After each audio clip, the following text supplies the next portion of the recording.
Hey, this is Jeremy, PA over at Stedman Hawkins Clinic, and I work with Dr. Genuario. Just wanted to touch base with all the patients that are having some problems with their knee and are considering knee arthroscopy. We're going to go through everything that's involved with the surgery today and answer all of your questions. All right, we're going to start out and talk about knee arthroscopy and how sometimes we do arthroscopic surgery for meniscus tears or cartilage flaps. Let's start out and review some knee anatomy. If you look at the picture on the left-hand side, we're showing some anatomy of the meniscus and how it sits between the end of the femur and the tibia, and how there's an area of red zone and white zone of the meniscus, where the red zone is the area where it has good blood supply. And of course that meniscus helps cushion the knee joint and helps protect you some from arthritis. On the right-hand side, we can see a picture of an MRI where the big red arrow is pointing towards a meniscus tear. All right, let's talk about meniscus tear treatment and how sometimes one of the things we can do is physical therapy, help strengthen the muscle surrounding the knee to take the load off the meniscus tear. Another thing we can use is a prescription strength anti-inflammatory such as ibuprofen, Aleve, or a prescription variety, as this can decrease swelling and pain related to a meniscus tear, or especially in a meniscus tear it's associated with some arthritis. Another thing we can use is a brace. Typically this would be a medial or lateral unloading knee brace that can unload the stress on a meniscus tear that's typically also associated with arthritis. Another thing we sometimes do for conservative treatment can be different types of injections, cortisone, hyaluronic acid, or platelet-rich plasma. All of these injections can help out with symptoms related to arthritis, as there's lots of meniscus tears that are associated with arthritis. And finally, the last thing we consider is surgery or knee arthroscopy surgery for any meniscus tear. All right, let's talk about the day of surgery with knee arthroscopy and how you get ready for it. So first thing is typically you'll come in about 2 hours before surgery to meet the nursing team and get all prepped for surgery. The nursing team will put an IV in and get you ready. Then you will meet with the anesthesiologist. The anesthesiologist will talk to you about the risks and benefits of anesthesia and typically talk to you about doing a general anesthetic for the surgery. This is where they just put you to sleep. After you talk to the anesthesiologist, Dr. Genuario will come by and he'll discuss with you any last minute questions you have, and he will initial the operative side. Then he will go back to the surgery room, and there the surgery is done all arthroscopically through 2 small portal incisions about the size of a ½ inch on each side of the knee. The surgery itself can take approximately 1 hour. During the surgery, he'll clean up any cartilage flaps, clean up any meniscus tears, or if indicated, repair the meniscus. And we'll take pictures throughout your whole knee so you have photos of what your knee looks like after surgery. Following the surgery, you'll go back to the PACU unit or post-anesthesia care unit, and they will make sure that you're comfortable, that you can eat and drink something, your pain's under control, and you're not nauseous.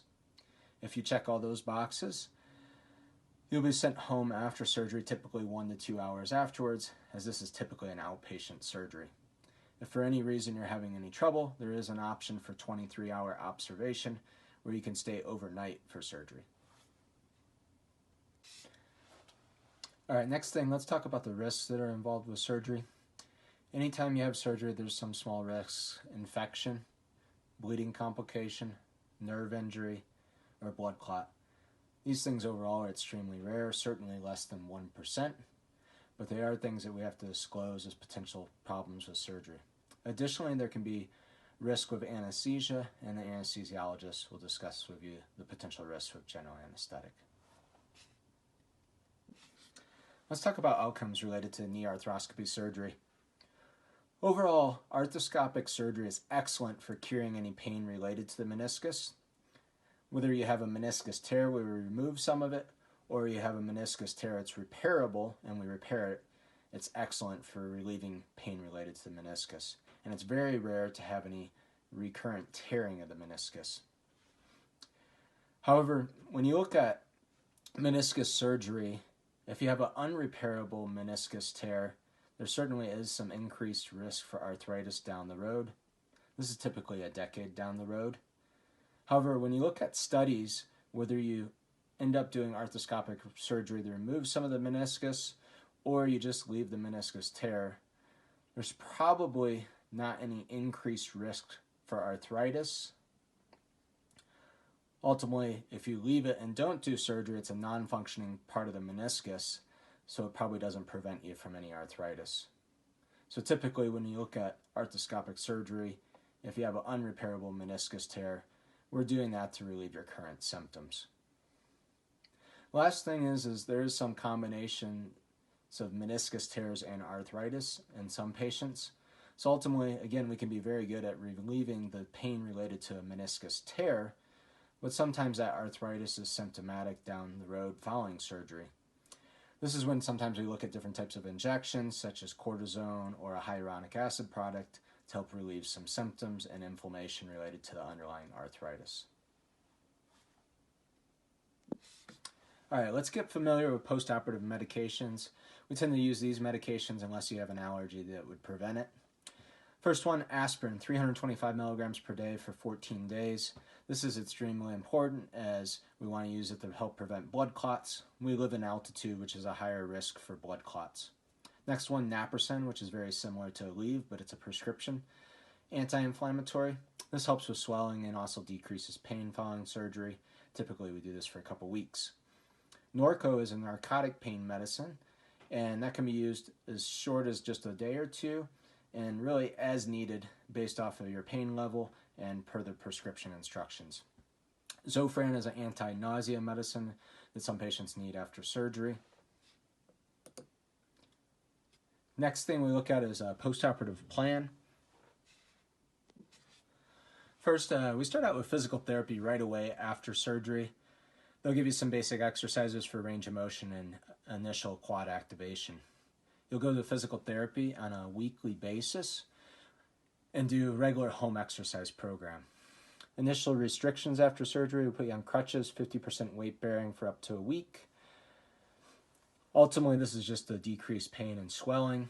However, if you have a meniscus repair surgery, then it could be longer to help protect that meniscus repair. Also, we want to use TED hose and compression devices for 2 weeks following surgery, as these will also help prevent blood clots in addition to the aspirin. Following surgery, we typically don't do any type of brace as it's not necessary. Unless you have a meniscus repair, then you might need a brace. We also recheck you the day after surgery and do a dressing change at that time if needed, and that's when we get you started with physical therapy. We want to check you 10 to 14 days after surgery. That can be with myself or Dr. Genuario, and at that time we end up doing a suture removal and check your initial range of motion and strength. You'll typically get started with a biking program right away after surgery, and that's directed by the physical therapist. We're also going to want to do a 6-week recheck with you following the surgery to see how your motion and strength is coming along.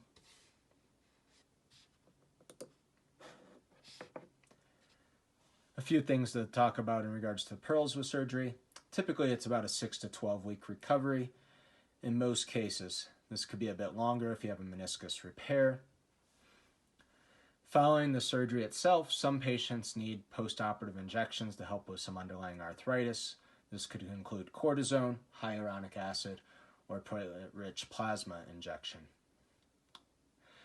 What's the potential risk for arthritis down the road? Well, ultimately, if you have a meniscus repair, there's probably not any significant increased risk. If you have some underlying arthritis or have to lose some of your meniscus because it's unrepairable, there's probably some increased risk for arthritis down the road, but it may not be any different whether you have surgery or not. Is there any need for a brace following the surgery? Well, typically you don't need to do any type of brace unless when we're doing the surgery, there's a portion of your joint that there's a significant amount of arthritis. Ultimately, then an unloading brace may be helpful to take some load off of that portion of the joint. It's kind of like rotating tires. Finally, what about returning to sports? Typically after knee arthroscopy surgery, you can return to any and all sports and you make a full recovery. The only thing that may prevent that to some degree is if you have some significant underlying arthritis. Finally, let's just keep in mind surgery preparation. We always tell you nothing to eat or drink after midnight the night before your surgery, except we highly recommend having a 20-ounce Gatorade 5 hours prior to your surgery, as this can be very helpful to keep you hydrated, and that'll help prevent blood clots in studies. All right, if you have any other questions about knee arthroscopy, please let myself or Dr. Genuario know, as we're here to help you.